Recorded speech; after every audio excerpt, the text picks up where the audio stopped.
लोगों को स्वच्छ भारत मिशन का दर्स देने वाले खुद इस पर कितना अमल करते हैं, वो जिला तरक्याती कमिश्नर दफ्तर अनंतनाग का हाल देखने के बाद मिल रहा है। जिला तरक्याती कमिश्नर अनंतनाग का दफ्तर कूड़ेदान में तब्दील हो गया है। दफ्तर के गिरदोनवाह में गंदगी के ढेर नजर आ रहे हैं।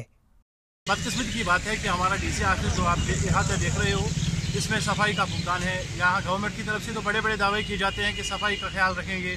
स्वच्छ भारत अभियान प्रोजेक्ट जो इस हवाले से बहुत सारे टेंडर्स या बिल निकाल रहे हैं गवर्नमेंट और बड़ी बड़ी रकम उससे वसूल कर रहे हैं, लेकिन अगर हकीकी ज़मीनी सतह पर देखेंगे, हकीकी वो देखेंगे तो कुछ भी नज़र नहीं आ रहा है। ये अगरचे यहाँ मुख्तलिफ सरकारी महकमों के दफातर में अफसरान के लिए बैतुल खला व दीगर सहूलियात मुहैया रखी गई हैं, ताहम आम लोगों के लिए इस तरह की कोई सहूलत दस्तयाब नहीं रखी गई है, जिसकी वजह से लोग दफ्तर के सहन में पेशाब करने पर मजबूर हो रहे हैं।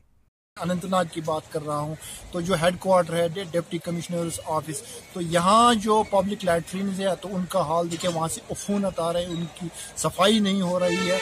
और दूसरी बात कि जो यहाँ पे ड्रेनेज सिस्टम है वो नाकस है। वो बाथरूम की बात करेंगे, लैट्रिन सिस्टम देखेंगे, यहाँ पे सब कुछ नाकारा है। लोगों को सीधे ऐसे ही बिल्डिंगों की तरफ जाके बैठना, मुतने के लिए बैठना पड़ता है। ड्रेनेज सिस्टम देख लीजिए आप, पूरा नाकस पड़ा है। इससे अहते का ये हाल है, तो बाकी समाज का, बाकी दूसरी जगहों का क्या हाल होगा।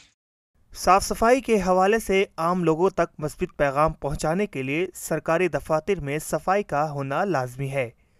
ऐसे में सरकारी अफसरान को चाहिए कि वो अपने दफातर में सफाई का खास ख्याल रखें। ईटीवी भारत के लिए अनंतनाग से मीर अशफाक की रिपोर्ट।